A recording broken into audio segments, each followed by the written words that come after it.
ప్రభుత్వం చెబుతున్నట్టుగా ఇక్కడ మహానగరం రూపుదిద్దుకుంటుందా? ఆంధ్రప్రదేశ్ రాజధాని నిర్మాణానికి మౌలిక సదుపాయాల కల్పనకు ఇంతకు ముందు 34,000 ఎకరాలకు పైగా సమీకరించారు. దాంతోపాటు ఇప్పుడు మరో 1,666 ఎకరాలకు పైగా భూమిని సేకరించాలని నిర్ణయించారు. ఇన్నర్ రింగ్ రోడ్ అంతర్జాతీయ క్రీడా నికరం ఇంత అభివృద్ధి పనుల కోసం ఈ భూమి తప్పనిసరి అని చెబుతున్నారు. అంతర్జాతీయ క్రీడా నగరానికి 2,500 ఎకరాలు inner ring road, railway connectivity వంటి వాటికి ఇతర భూమి అవసరము అని ప్రభుత్వం చెబుతుంది. అమరావతిని గ్రీన్ ఫీల్డ్ రాజధానిగా అభివృద్ధి చేస్తూ 9 నగరాలను నిర్మించే ప్రణాళికతో ఉన్నట్టు చెబుతుంది. 1 కోటి మంది నివసించడానికి అవసరమైన స్థాయిలో అత్యధిక సాంకేతిక నైపుణ్యంతో ఈ నగరాన్ని నిర్మిస్తామని, ప్రపంచంలోని గొప్ప రాజధానుల్లో ఒకటిగా అమరావతి నిలుస్తుందని ముఖ్యమంత్రి చంద్రబాబు నాయుడు అనేక సందర్భాల్లో చెబుతూ వస్తున్నారు. కానీ అమరావతికి ఆ స్థాయి లేదని, ప్రజలను మభ్యపెట్టడానికి ప్రభుత్వం మాయమాటలు చెబుతుందని ప్రతిపక్షం ఆరోపిస్తుంది. 2019లో అధికారంలోకి వచ్చిన వైసీపీ అమరావతిని నిర్లక్ష్యం చేయడం వల్లే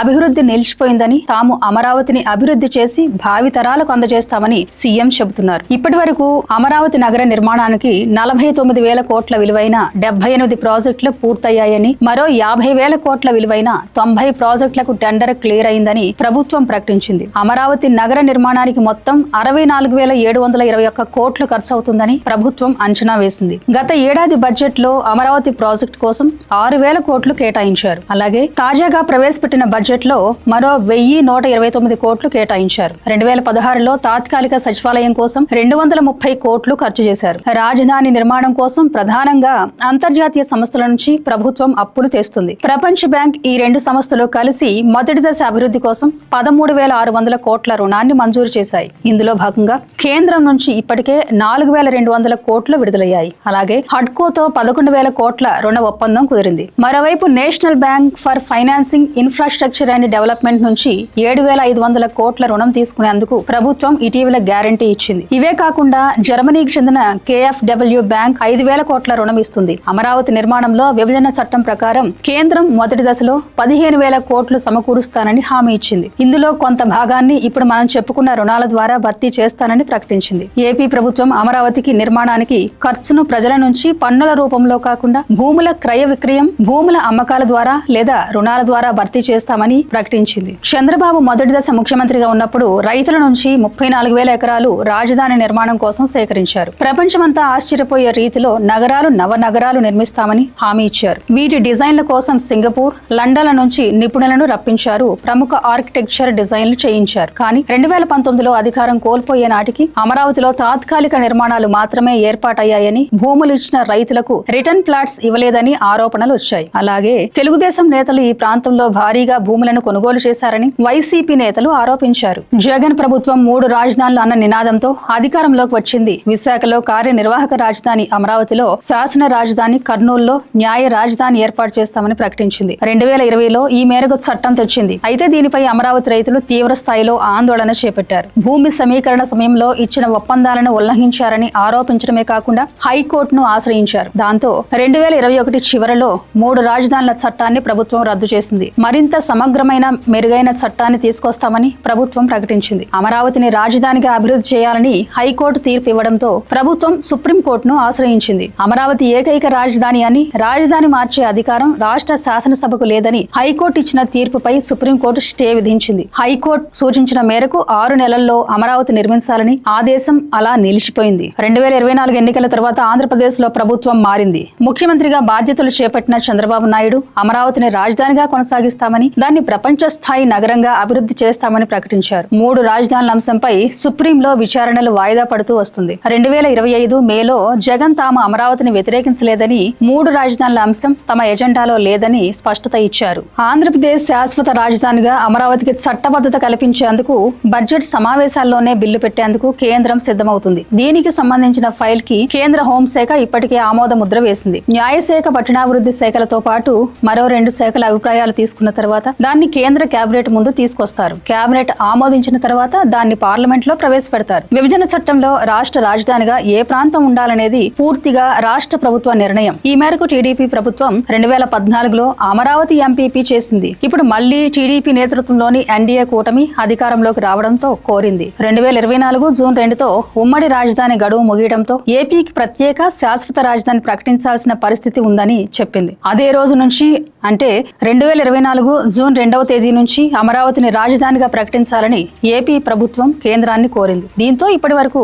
రాజధాని అంశంపై ఉన్న గందరగోళం తొలగిపోయినట్లే. ఇప్పుడు పార్లమెంట్ లో ఈ బిల్లు చర్చకి వచ్చిన వైసీపీ దానిని వ్యతిరేకించే అవకాశం లేదు. కారణం, రాజధాని ఏర్పాటును వ్యతిరేకిస్తే వచ్చిన దుష్ఫలితాలను ఇప్పటికే వైసీపీ ఎదుర్కొంది. అమరావతి రైతులతో పాటు ఏపీలోని కొన్ని వర్గాలు ఆ పార్టీకి దూరమయ్యాయి. ఇప్పుడు తిరిగి అన్ని వర్గాలను కూడగట్టుకునేందుకు మళ్లీ అధికారంలోకి వచ్చేందుకు అమరావతిని వ్యతిరేకించకూడదని ఆ పార్టీ అభిప్రాయపడుతుంది. దాంతో రాజధాని అంశంపైన ఉన్న సందేహాలు, చర్చలు తొలగిపోయినట్లే. అమరావతి నిర్మాణం కోసం మొదటి దశలో సేకరించిన 34 ఎకరాలు కాకుండా మిగిలిన ప్రభుత్వ భూములు కలిపి 50,000 ఎకరాల్లో ప్రపంచమంతా నివ్వెరపోయేలా అద్భుతమైన నగరం నిర్మిస్తామని ప్రభుత్వం చెబుతుంది. అమరావతి, విజయవాడ, గుంటూరు, మంగళగిరి, తెనాలి వీటిని కలుపుతూ ఒక భారీ మెగా సిటీ అభివృద్ధి చేయడానికి 79.6 చదరపు కిలోమీటర్ల పరిధిలో అమరావతి రాజధాని నగర అభివృద్ధి విస్తరణ, అంతర్జాతీయ స్థాయి మౌలిక సదుపాయాలు, స్పోర్ట్స్ సిటీ, విమానాశ్రయం వంటి వాటి కోసం రెండో దశ మాస్టర్ ప్లాన్ పరిధిలో 45,000 నుంచి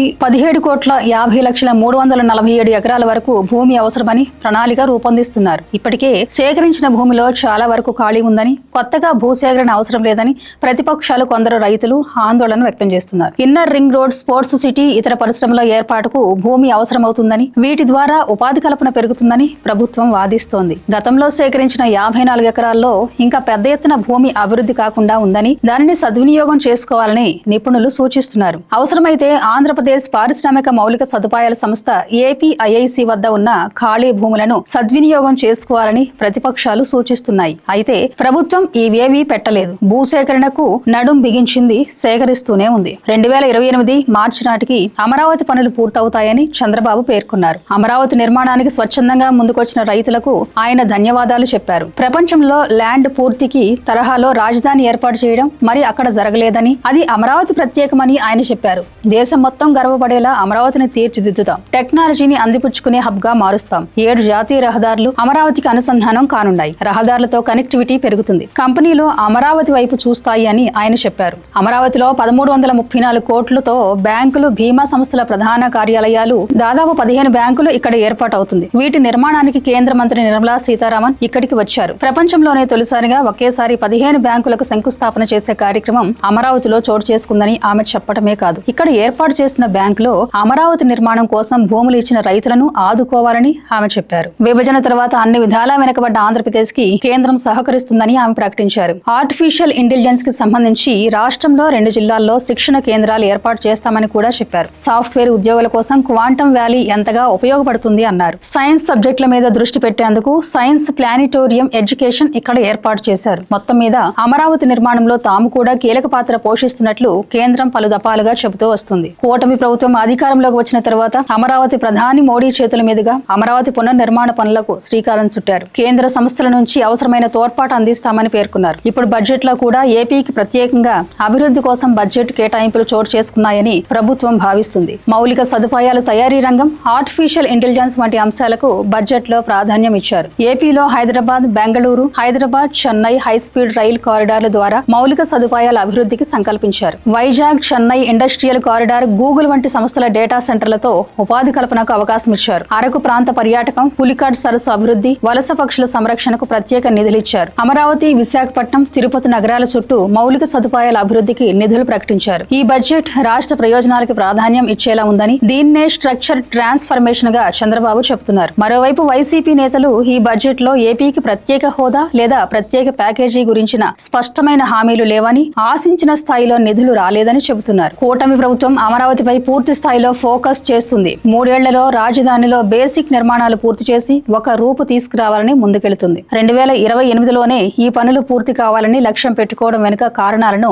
ఊహించుకోవడం పెద్ద కష్టం కాదు. 2029లో వచ్చే అసెంబ్లీ ఎన్నికల్లో అమరావతి నిర్మాణం పూర్తి కాకపోతే ప్రజల్లో అసంతృప్తి ఏర్పడుతుంది. ఇది ప్రభుత్వ వ్యతిరేకంగా మారితే వైసీపీ మళ్లీ అధికారంలోకి వస్తుంది. అలాంటి పరిస్థితి ఉత్పన్నం కాకుండా చూడాలని ప్రభుత్వం లక్ష్యంగా పెట్టుకుంది. మరోపక్క వచ్చే ఎన్నికల్లో తాము అధికారంలోకి రావడం ఖాయమని వైసీపీ బలంగా నమ్ముతుంది. తాము అధికారంలోకి వచ్చిన తర్వాత అమరావతి నుంచి పాలన ఉంటుందని వైసీపీ నేతలు చెబుతున్నారు. అమరావతిలో ఇప్పటికే సెక్రటేరియట్, అసెంబ్లీ, హైకోర్టు వంటివి ఉన్నాయి. కొత్త భవనాలు నిర్మించాల్సిన అవసరం లేదు. ఇక్కడ పాలన చేయవచ్చని వైసీపీ నేత సజ్జల రామకృష్ణారెడ్డి పేర్కొన్నారు. వచ్చే ఎన్నికల్లో వైసీపీ ప్రభుత్వం అధికారంలోకి వచ్చిన అమరావతి రైతులకు భరోసా ఇచ్చినట్లే. ఈ మేరకు తమ పైన ఉన్న వ్యతిరేకతను తొలగించుకోవడానికి వైసీపీ సిద్ధపడిందని చెప్పాలి. అలాగే అలాగే ఇటీవల ప్రభుత్వ వ్యతిరేక కార్యక్రమాల్లో చురుగ్గా పాల్గొంటున్న వైసీపీ ఇప్పటికే ప్రభుత్వం పైన వ్యతిరేకత వచ్చిందని చెబుతుంది. దాంతో పాటు పీపీపీ విధానంలో మెడికల్ కాలేజీలు నిర్మాణ అంశం పైన పెద్ద ఎత్తున తాము చేసిన ఆందోళనలు మైలేజ్ తెచ్చిపెట్టాయని భావిస్తుంది. టీటీడీ లడ్డూ కల్తీ వ్యవహారంలో జంతువుల కొవ్వు కలవలేదని సిబిఐ ఇచ్చిన నివేదిక తమకు అనుకూలంగా ఉందని వైసీపీ భావిస్తుంది. అలాగే ప్రభుత్వం ఇష్టారాజ్యంగా వైసీపీ నేతల మీద ఆరోపణలు చేస్తూ కేసులు బనాయిస్తూ వేధిస్తుందని ఆ పార్టీ నేతలు చెబుతున్నారు. ఇటీవల అంబటి రాంబాబు, జోగి రమేష్ వంటి వైసీపీ సీనియర్ నేతల ఇళ్లపైన దాడులు చేయడాన్ని తీవ్రంగా తప్పుపడుతుంది. శాంతి భద్రతల సమస్యను తెచ్చిపెట్టాయని వెంటనే ఇక్కడ రాష్ట్రపతి పాలన విధించాలని డిమాండ్ చేస్తున్నాయి. చంద్రబాబు నాయుడు మొదటి దఫా అధికారంలో ఉన్నప్పుడు నిధుల మొత్తాన్ని అమరావతిపై కుమ్మరించారని రాష్ట్రంలోని ఇతర ప్రాంతాల్లో కొన్ని విమర్శలు వచ్చాయి. ఇప్పుడు ఆ విమర్శలను ఎదుర్కోవడానికి అన్నట్టు ప్రభుత్వం అమరావతితో పాటు విశాఖపట్నం కూడా ఆర్థిక ఐటీ రాజధానిగా అభివృద్ధి చేయడానికి ప్రయత్నిస్తోంది. విశాఖ రూపురేఖలు మార్చేలా కీలక ప్రణాళికలు అమలు చేస్తుంది. నీతి ఆయోగ్ ప్రతిపాదించిన నేషనల్ గ్రూప్ లో భాగంగా విశాఖను ముంబై తరహాలో అంతర్జాతీయ స్థాయి ఆర్థిక నగరంగా ఉంచేయడానికి ప్రభుత్వం మాస్టర్ ప్లాన్ రూపొందిస్తోంది. అలాగే విశాఖను ఆంధ్రప్రదేశ్ ఐటీఐగా మార్చడం లక్ష్యంగా పనిచేస్తుంది. ఇప్పటికే Google next gen A1 data center వంటి దిగ్గజ సంస్థలను పెట్టుబడితో ఆకర్షించడం మీద దృష్టి పెట్టింది. 2032 నాటికి 125 నుంచి 135 బిలియన్ డాలర్ల ఆదాయాన్ని గడించాలని లక్ష్యంగా పెట్టుకున్నారు. ఇందులో భాగంగా రోడ్లు, రైల్వేలు, కోర్టుల అభివృద్ధికి ప్రాధాన్యం ఇస్తున్నారు. అలాగే విశాఖ మెట్రో ప్రాజెక్ట్ ను వేగవంతం చేస్తున్నారు. ఇది 75 కిలోమీటర్ల మేర ఉంటుంది. కైలాసగిరి నుంచి భీమిలి వరకు 40 కిలోమీటర్ల తీర ప్రాంతాన్ని కోరీ టూరిజం సిటీగా అభివృద్ధి చేయడం Visakhapatnam metropolitan regional development authority ద్వారా 2026 నాటికి మధ్యతరగతి ప్రజల కోసం 25,000 హౌసింగ్ ఫ్లాట్లు అందుబాటులో తేవడం లక్ష్యంగా పెట్టుకున్నారు. విశాఖ ఉత్సవ్ వంటి కార్యక్రమాల ద్వారా పర్యటన ప్రోత్సహిస్తూనే ఫార్మా, క్లౌడ్ సర్వీసెస్ ద్వారా స్పేస్ వంటి రంగాల ద్వారా పెట్టుబడిని ఆకర్షించేందుకు ప్రభుత్వం కృషి చేస్తుంది. Thank you for watching. Please subscribe to Khyati connects.